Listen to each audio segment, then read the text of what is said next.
Good morning, everybody. Good to see you out today. Even though we are a one-sided church today, I'm going to stand on this side and try to balance the church. I don't want to flip over on us in the middle of the service, and I'm big enough I might anchor down this side a little bit. What do you think, Ray? I thank you for the introduction, Dan, and also good for me to stand over here. I won't be blocking anybody's view of the screen. What do you think? We'll get started. Like Brother Dan said, I know most of you by name, if not by sight. I've been here at Grace for quite a number of years, and I'm just thankful to be out in front of you all today, not only sharing in God's Word, but sharing with you what goes on down at Harvest. Some of you here have actually been down. How many of you have actually been down to Harvest? We've got 1, 2, 3, 4, 5, 6, including me, have been down to Harvest Home it's in Southwest Virginia. It's in a county called Lee County. That's the furthest southwest in Virginia you can go is Lee County, all the way down in the corner down there by Kentucky and Tennessee. It's in coal mining country. It's not a very prosperous part of the state. As a matter of fact, the county seat of I think it's Jonesboro in Lee County is the poorest town in the state. Average income is something like $17,000. That's well below the household income I'm talking about. So it's not any fancy place in our state. But God led two young preacher boys by the name of Chris and Newell Dotson. They actually, from a prayer meeting, they started this ministry of Harvest Home.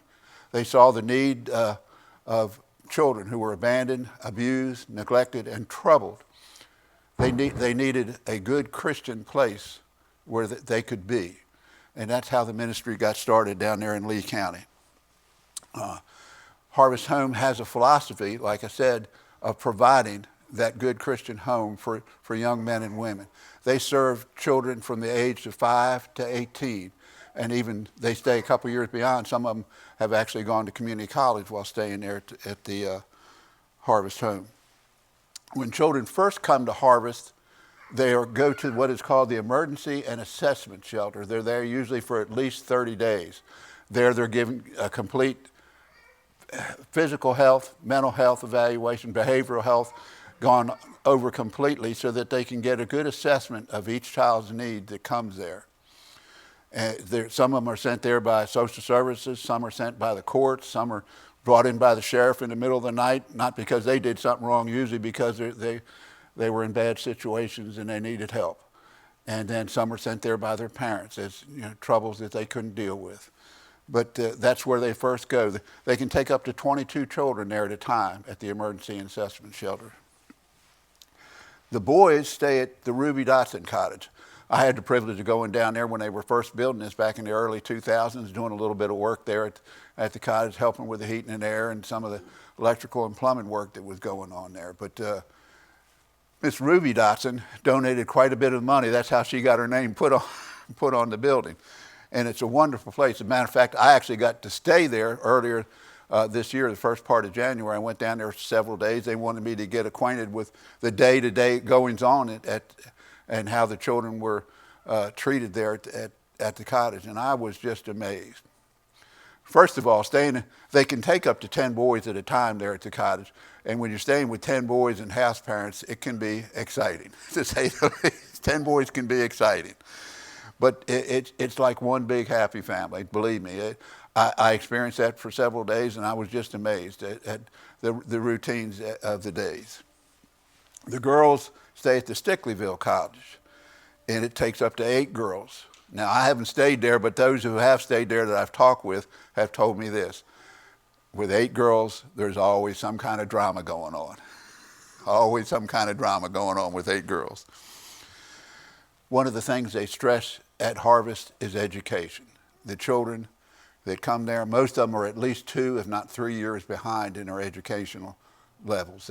They just, through their life circumstances, have fell behind in school. So that's number one thing they stress with the children. They get a plan to help them get caught back up on grade level and see the things they need. Some children are very smart and they need to be put in and further things, but they assess all those things and then they work on them to help the school and the teachers get get the results that children need.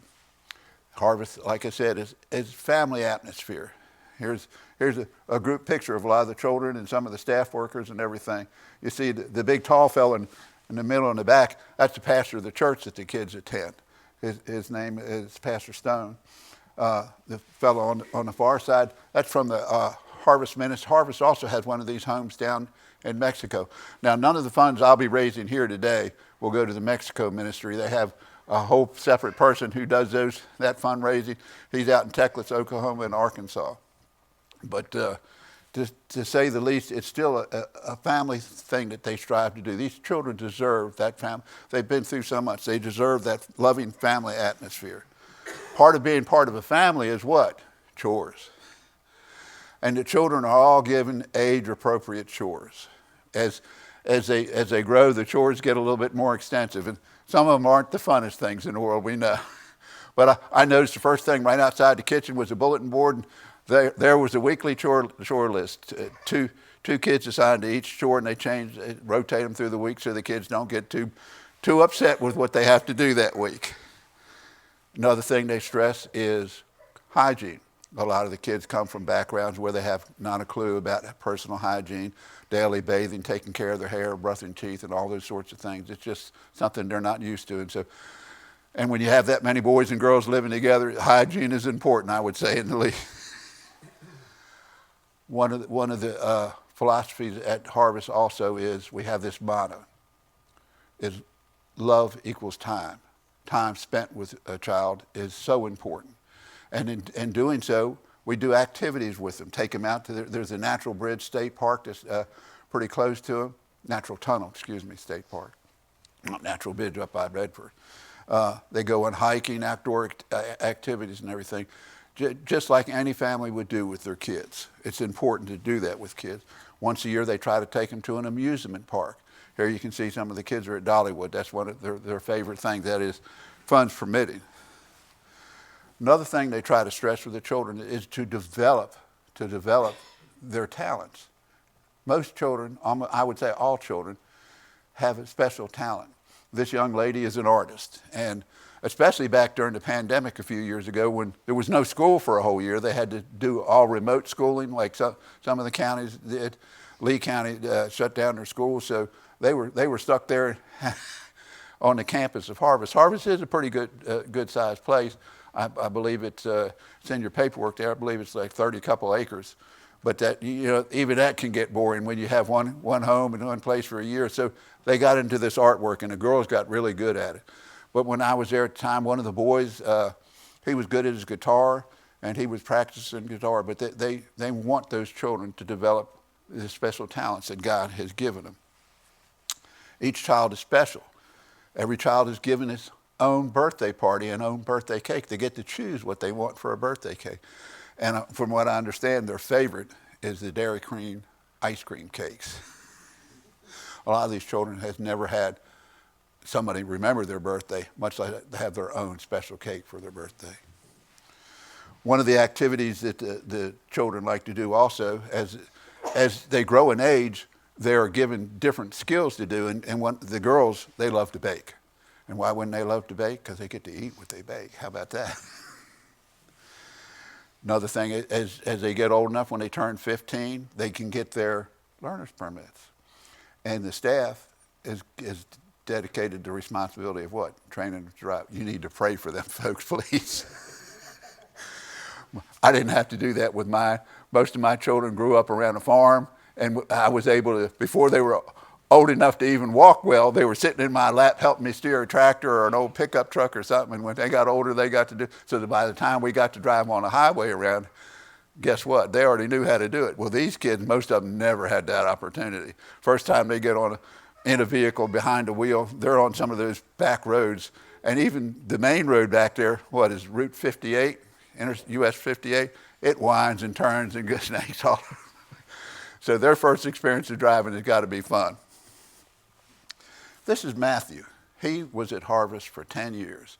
He went on to graduate high school, and after high school, he went on to the local community college and got a degree in criminal justice, and now is a deputy with the sheriff's department serving in the jail facility there with them. So you can see Harvest takes children from all different places, all different walks of life, and helps them not only gain life skills that they need, but help them start out in life, getting the education they need, get the training they needed. They do all these things for the children.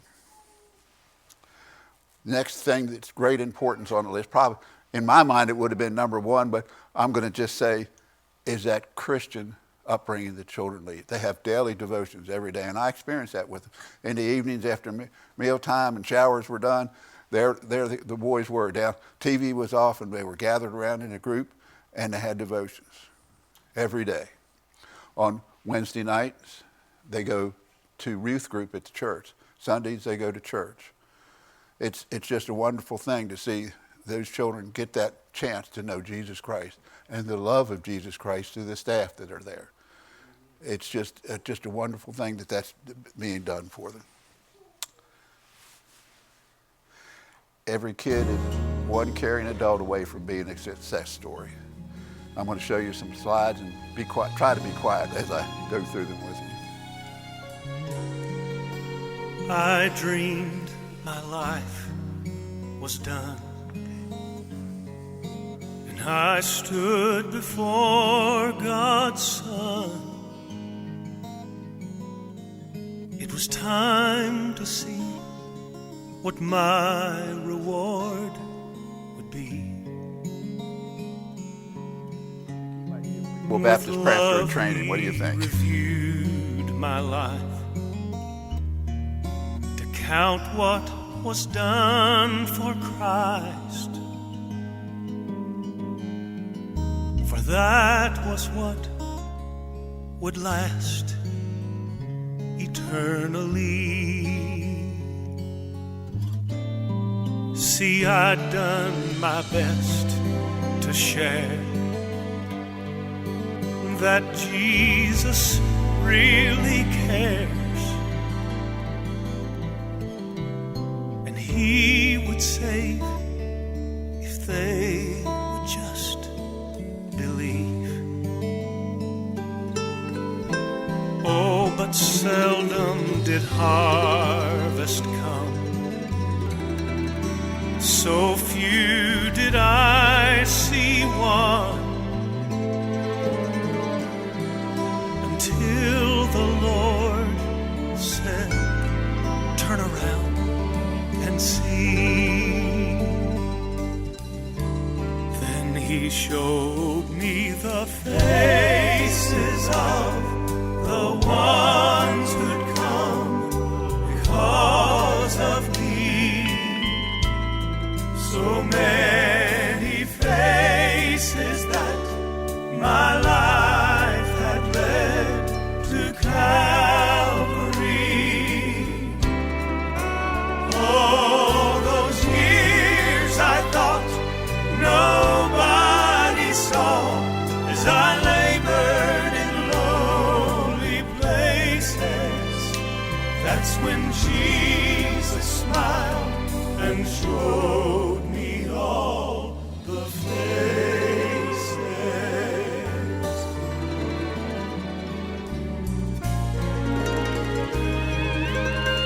He said, though you did not see the yield, you were faithful to plow the field. At other times you helped me plant the seed. No matter how small the task, you did just as I asked. And thanks to you, these souls have been set free. Then He showed me the faces of the ones who'd come because of me. So many faces that my life had led to Calvary.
now comes big questions. I know this figure 3605, what it costs each day to do a child. This presentation is probably about a year old, especially that fact there. I know you all know what it costs to go to the grocery stores, shoe store, clothes store, whatever these days.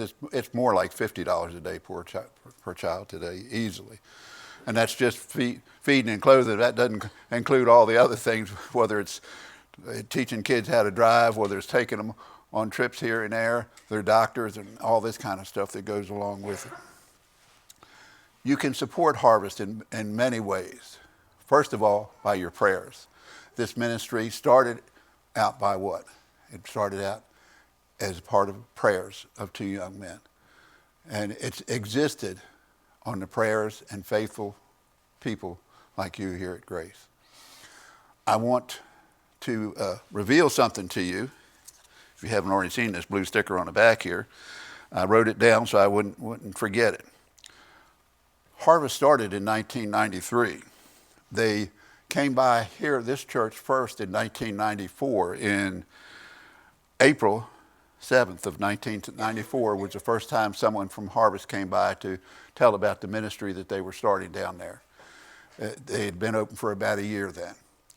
In that time, since 1994, Grace Free Will Baptist Church, and I'm talking about the church as a whole, not about what individuals have done, gone down and done work, or individuals who give. I'm just talking about what this church has given over the years.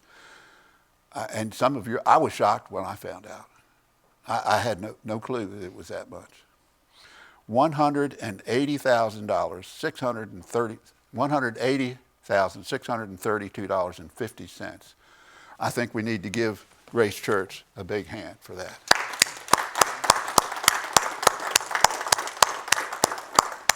That being said, Harvest is in over 30 years has helped over 2,500 children.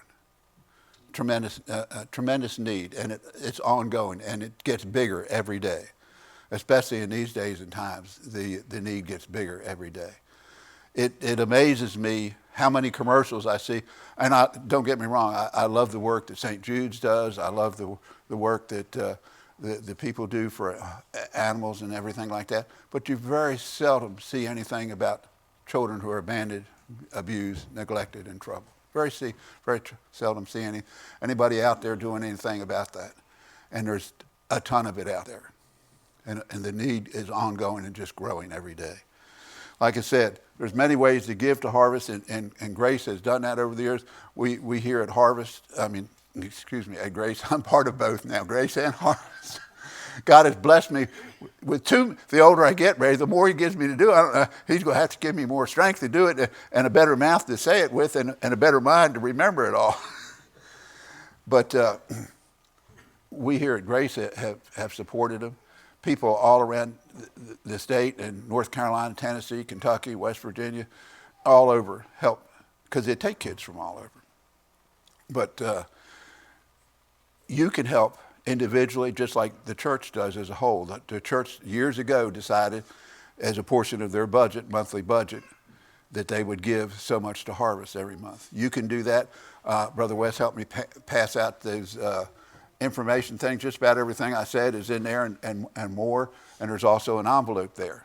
The envelope, you can fill it out and make your donation in that.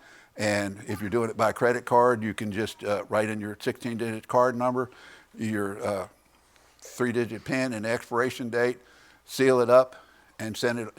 Don't forget to sign it. It doesn't work if you don't sign it. And seal it up. If you look, it's already posted page. You don't have to do anything with it. And Harvest doesn't sell your information. You won't get inundated by every charity in the world. And if you just want to get information, make sure you fill out the line for your email and just send it in, and they'll make sure they send you weekly updates through your email. If you'd like to give at any time, we got the newest, simplest way is just simply text Harvest 801-801. Text the word Harvest to 801-801 and just follow the prompts, and it's completely electronically secure. And like I said, we don't sell your information. You won't get inundated from everybody else about helping.